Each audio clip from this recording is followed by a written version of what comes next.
Good morning बच्चों। आज का जो हमारा चैप्टर है ट्राइग्नोमेट्रिक फंक्शन त्रिकोणमितीय फलन चैप्टर में आज हम मान ज्ञात करना देखेंगे। Find the value of sec 75। तो सेक 75 को कैसे हल करते हैं देखिए। Find the value of sec 75। तो सबसे पहले ये सॉल्यूशन में ले लेते हैं। सेक 75 है। सेक थीटा को क्या लिख सकते हैं 1 कॉस थीटा। यहाँ हो जाएगा 1 कॉस 75। 75 की तो कोई वैल्यू नहीं होती है। इसको कॉस 45 प्लस 30 लिख सकते हैं। और यहाँ फार्मूला लगेगा कॉस ए प्लस बी का। ये होता है cos A into cos B minus sine A into sine B. ये फॉर्मूला यहाँ लग जाएगा। 1 ए है 45, बी 30। तो cos 45 into cos 30 minus sine 45 into sine 30। Cos 45 की वैल्यू और साइन 45 की वैल्यू 1/√2 और cos 30 की वैल्यू होगी √3/2 और sin 30 की वैल्यू होगी 1/2। सारे मान को यहाँ रखेंगे। cos 45 1/√2 into sin 30 cos 30 √3/2 minus sin 45 1/√2 और साइन 30 1/2। यहाँ हो जाएगा 1/√3/2√2 माइनस 1/2√2। एलसीएम में 2√2 आएगा और यहाँ √3 माइनस 1 और यहाँ 1 है। यहाँ पर 1/√3 माइनस 1/2√2 आएगा। ऊपर चला जाएगा। ये 2√2/√3 माइनस 1 यहाँ तक आ गया। यहाँ पेपर में करंट कर रही हूँ, माइनस है तो प्लस लेना पड़ेगा। तो 2√2/√3 माइनस 1 है। √3 प्लस 1 और √3 प्लस 1 ले लेंगे। तो ये हो जाएगा 2√2 है। यहाँ √3 प्लस 1 है। यहाँ a minus B a plus B का होल फार्मूला लगेगा a² माइनस b का स्क्वायर। ये 2√2 √3 प्लस 1 √3 का 2 बार गुणा 3 माइनस 1 2√2 √3 प्लस 1 3 में से 1 गया 2 बचा। ये 2 से 2 कैंसिल हो गया। ये √2 कोष्टक में √3 प्लस 1 ये आंसर छोड़ देंगे। सेम इसी टाइप से हम और भी क्वेश्चन को सॉल्व कर सकते हैं। जैसे हमारा सेकेंड क्वेश्चन है साइन माइनस 105 डिग्री। ठीक, अब इसे कैसे करेंगे। यहाँ भी सबसे पहले तो फॉर्मूला लगेगा sine minus theta is equal to minus sine theta. तो ये फार्मूला लग जाएगा यहाँ। सो साइन माइनस 105 है तो माइनस साइन 105। अब यहाँ पे इसको सॉल्व करने की कोशिश करते हैं। इसको भी लिख सकते हैं 45 और 60 105 का। तो यहाँ पे 45 प्लस 60 और यहाँ फार्मूला लगेगा साइन a प्लस b का। ये होगा sine a cos b plus cos b cos a sine b। ये हो जाएगा sine A cos B cos A sine B. ये फार्मूला लग जाएगा। या माइनस है माइनस ले लेंगे। साइन ए की value 45 into cos 60 cos 45 into sign 60।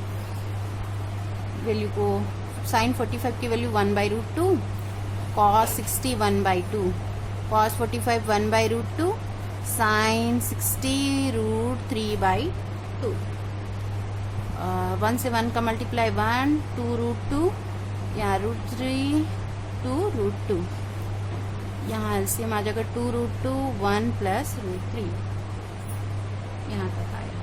और सारे में यहाँ पे माइनस था ना, ये माइनस में ऐसे ले लेती हूँ ताकि हम गड़बड़ ना करें।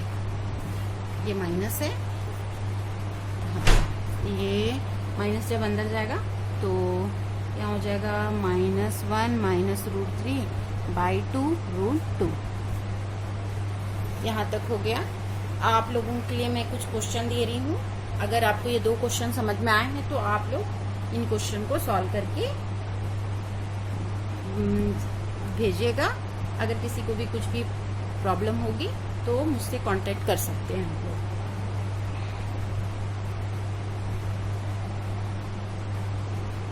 जैसे यहाँ हमारा फर्स्ट क्वेश्चन है 10 15 की वैल्यू एंड सेकंड क्वेश्चन है cosec 15। तो दोनों को आप लोग निकाल के बताएंगे। इस टाइप से ये क्वेश्चन को भी सेम उसी टाइप से बनाइएगा। त्रिकोणमितीय फलन ट्राइगोनोमेट्रिक फंक्शन में निम्नलिखित कोणों के लिए कौन सा त्रिकोणमितीय अनुपात धनात्मक है। यहाँ पर हमने निम्न क्वेश्चन लिया है। पहला क्वेश्चन में थीटा का मान 70 है, दूसरे में 125, तीसरे में 240 और चौथे में ऋण 420 है। तो पहला जो हमारा कोण है थीटा बराबर 70, थीटा बराबर जो है 70 है। तो यहाँ पे मैं आपको पहले ये समझा देती हूँ ये सारणी को। यहाँ पे ये 0 से 90 ये प्रथम चतुर्थांश में, 90 से 180 ये द्वितीय और 180 से 270 ये हमारा तृतीय में आता है।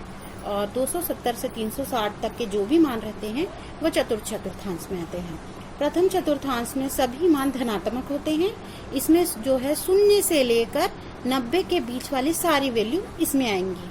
और यहाँ पे द्वितीय में है साइन और कॉसेक जो है पॉजिटिव होता है, बाकी सारी वैल्यू निगेटिव रहती हैं। ये द्वितीय चतुर्थांश में ये 90 से मान जो है बड़े होंगे, 180 से छोटे होंगे, यानी इनके बीच रहेगा। और जो तृतीय चतुर्थांश है इसमें 180 से 270 तक के सारे मान आते हैं। इसमें tan और cot पॉजिटिव रहता है, बाकी सारी वैल्यू माइनस में रहती हैं। और चतुर्थ में जो है 270 से 360 के बीच की वैल्यू आती है और यहाँ cos और sec जो है पॉजिटिव रहता है। तो हमारा जो पहला क्वेश्चन था 70, ये हमारा देखिए प्रथम चतुर्थांश में 0 से लेके 90 तक के सारे मान हैं। तो माने ये 70 जो है प्रथम चतुर्थांश में है और यहाँ पे सारे मान धनात्मक में होते हैं।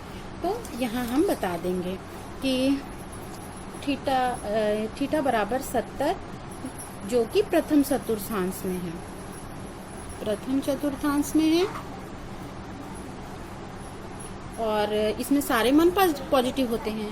तो मतलब साइन 70, कॉस 70, सारी वैल्यू tan 70, कॉट 70, कॉसेक 70 और सेक 70 सारे मान धनात्मक होंगे, सभी धनात्मक में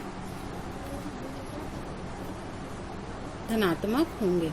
वैसे ही जैसे हमारा सेकंड क्वेश्चन था थीटा बराबर 125, तो यहाँ पे फिर से हमको ये सारणी देखनी पड़ेगी। यहाँ देखिए 90 से 180 के जितने मान होते हैं, 90 से बड़ा 180 से छोटा, वो सारे द्वितीय चतुर्थांश में है। और हमारा जो क्वेश्चन 125, तो ये 90 से बड़ा है और 180 से छोटा है, माने ये द्वितीय चतुर्थांश में आएगा। और द्वितीय चतुर्थांश में साइन और कॉसेक पॉजिटिव रहेगा, बाकी सारे मान ऋणात्मक रहेंगे। ठीक, तो यहाँ फिर से बता देंगे थीटा बराबर 125 ये द्वितीय चतुर्थांश में है, जो द्वितीय चतुर्थांश में है। और यहाँ पर साइन 125 और कॉसेक 125 धनात्मक होंगे। और यहाँ बाकी सारे मान जो भी है वो जैसे tan हो गया, cot हो गया, cot 125, tan 125, जितने बाकी जो sec 125, cos 125 सारे मान ऋणात्मक में होंगे। तो वैसे ही थर्ड हमारा जैसे क्वेश्चन था 240, तो थीटा बराबर 240। फिर से ये हम अपनी सारणी को देखेंगे। यहाँ पर हमारा जो चार्ट है उसमें 180 से 270 तक के जितने मान हैं वो तृतीय चतुर्थांश में है, tan और cot पॉजिटिव रहता है। 240 जो है तिथि चतुर्थांश में है, तो यहाँ पे tan और cot पॉजिटिव रहेगा, बाकी सब नेगेटिव रहेंगे, क्योंकि 240 है हमारा मान। तो यहाँ लिख दूंगी ये तिथि चतुर्थांश में है, तिथि चतुर्थांश में है, और इसमें cot और cot 240, tan 240 पॉजिटिव होगा, धनात्मक होगा, बाकी सारे मान ऋणात्मक। ठीक, वैसे ही हमने एक क्वेश्चन लिया था ऋण 420 का, तो यहाँ भी थीटा बराबर ऋण 420। इसको थोड़ा सा सॉल्व कर लेते हैं, क्योंकि हमारे पास जितने हैं 360 तक के वैल्यू, तो इसको हम थोड़ा हल कर लेते हैं। इसको अगर ऐसे लिखूं तो ऋण 360 ऋण 60, 360 में 60 दोनों में माइनस है, तो जुड़ जाएगा ऋण 420 आएगा। तो यहाँ पर ये वाली वैल्यू को हम देख के फिर बोलेंगे, क्योंकि ऋण 60 चतुर्थ, ये देखिए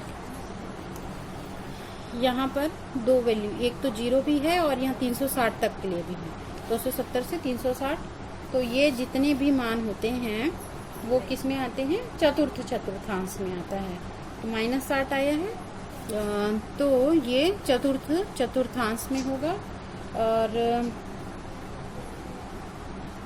थांस में है, और यहाँ पे कॉस और सेक पॉजिटिव में होता है। तो कॉस ऋण 420 तथा सेक ऋण 420 धनात्मक होंगे। इसमें हम इस चार्ट के द्वारा हम किसी को भी बता सकते हैं कि कौन से चतुर्थांश में और कौन सी वैल्यू धनात्मक होती है और कौन सा मान ऋणात्मक होता है।